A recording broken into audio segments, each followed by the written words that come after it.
মাছৰ জোল। এয়া বৰালি মাছখিনি মই ধুই লৈছোঁ, ধুই ইয়াতে নিমখ হালধি সানি ল'লোঁ আৰু এই ঔটেঙা দুটা মই কাটি পেলাই কুকাৰত সিজাই ল'ম আৰু এয়া দিয়ে মই ঔটেঙা আৰু বৰালি মাছৰ জোলটো ৰান্ধিম। আৰু এই ঔটেঙা আৰু বৰালি মাছৰ জোল বনাবলৈ মই বিশেষ মছলাৰ ব্যৱহাৰ নকৰোঁ। মই ইয়াতে 2 চামুচ চাউলৰ গুড়ি দি পেলাই এইখিনি পানী অকণ দি পেলাই গুলি লৈছোঁ আৰু এইটো পাঁচফোৰণ, সৰিয়হ অকণমান লৈছোঁ আৰু কেঁচা জলকীয়া দুটা। এইখিনি দিয়ে মই আজি বৰালি মাছ আৰু ঔটেঙাৰ জোল বনাম। এতিয়া মাছখিনি ভাজি মই এখন প্লেটত উলিয়াই লৈছোঁ।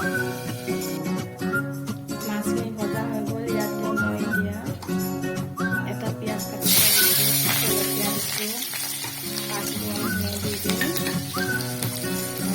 সৰিয়হ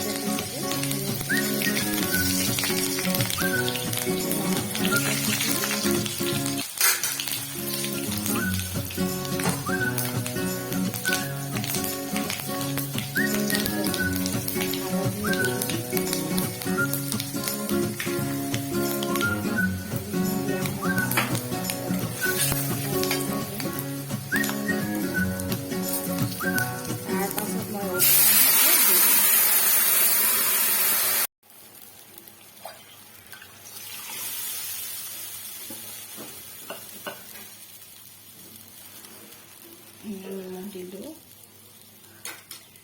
আৰু চাউলৰ গুড়াৰ যে মই ভিজাই থৈছিলোঁ পানী 2 চামুচ, ইয়াতে মই এতিয়া মাছখিনি দিম আৰু এইখিনি উতলিবলৈ ৰাখি দিম। চাউলৰ গুড়িখিনিও মই ইয়াতে দি দিম। এয়া বৰালি মাছ আৰু ঔটেঙাৰ জোলখন হৈ গৈছে। এতিয়া মই এইখিনি এটা বাটিত উলিয়াই ল'ম। এয়া আমাৰ সকলোৰে একেবাৰে প্ৰিয় ঔটেঙা আৰু বৰালি মাছৰ জোলৰ তৰকাৰী।